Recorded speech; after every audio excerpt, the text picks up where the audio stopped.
பழைய கேலண்டர் எடுத்திருக்கேன். இந்த கேலண்டர் நம்ம வந்து போல கிழிச்சு எடுத்துக்கலாம். உங்களுக்கு இது மேலே இருக்க பேப்பர்லாம் வேணாம் அப்படின்னா கிழிச்சு எடுத்துக்கலாம். நான் அப்படியே தான் யூஸ் பண்ண போகிறேன். இங்கே பாருங்க, நான் இதில் வந்து இந்த மாதிரி டாட் வைக்கிறேன் பார்த்தீங்களா, இந்த இடத்துலலாம் வந்து ஹோல்ஸ் போட்டுக்க போகிறேன். இந்த மாதிரி 4 பக்கமும் நம்ம டாட் வச்சு ஹோல்ஸ் போட்டுக்கலாம். இப்போ 4 பக்கம் டாட் வச்சுருக்கேன், அங்கெல்லாம் ஹோல்ஸ் போட்டுக்கலாம். இதை வந்து இதில் ஒட்டிக்க போகிறேன். இப்போ நான் இதில் ஒட்டி முடிச்சிட்டேன். ஒட்டிட்டு 4 பக்கமும் ஹோல்ஸ் போட்டு வச்சுருக்கேன் பாருங்க. 4 பக்கம் ஹோல்ஸ் போட்டாச்சு. இதில் வந்து இது போல் ஒரு சணல் கயிறு வந்து கட்ட போகிறேன். இந்த 4 ஹோல்ஸ்லையும் சணல் கயிறை விட்டு கட்டிக்க போகிறேன். இப்போ இதை கட்டி முடிச்சிட்டேன். இதை வந்து நான் வந்து ஜன்னலில் தான் வந்து இதை கட்ட போகிறேன். இந்த ஜன்னலில் வந்து இது பாருங்க கட்டி வச்சிருக்கேன் பாருங்க. இந்த மாதிரி கட்டிட்டோன்னா நம்மளுக்கு அங்கே எல்லா பொருளும் நம்ம வச்சுக்கலாம். இதில் எவ்வளோ பொருள் நம்மளால் வைக்க முடியுமோ அந்த மாதிரி வச்சுக்கலாம்.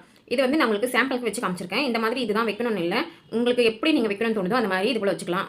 அடுத்த டிப்பு, இது போல் ஜூஸ் பாட்டில் தான் எடுத்திருக்கேன். இந்த ஜூஸ் பாட்டில் நம்மகிட்ட வேஸ்ட்டாக இருக்குன்னா அதை நம்ம வந்து எப்படி யூஸ் பண்ணலாம் அப்படின்னு பார்த்தீங்கன்னா, நான் இப்போ இது எதுக்காக யூஸ் பண்ண போகிறேன்னா, பருப்புலாம் கொட்டி வைக்கிறதுக்காக யூஸ் பண்ண போகிறேன். இங்கே பாருங்க, நம்ம வந்து பருப்பு வாங்கி நம்ம ஸ்டோர் பண்ணி வைக்கிற டப்பாங்களை கொட்டி வச்சுட்டோம்னா மீதி பருப்பு இருக்குன்னா இது போல் இந்த பாட்டிலில் கொட்டி கூட நம்ம ஸ்டோரேஜ் பண்ணி வைக்கலாம்.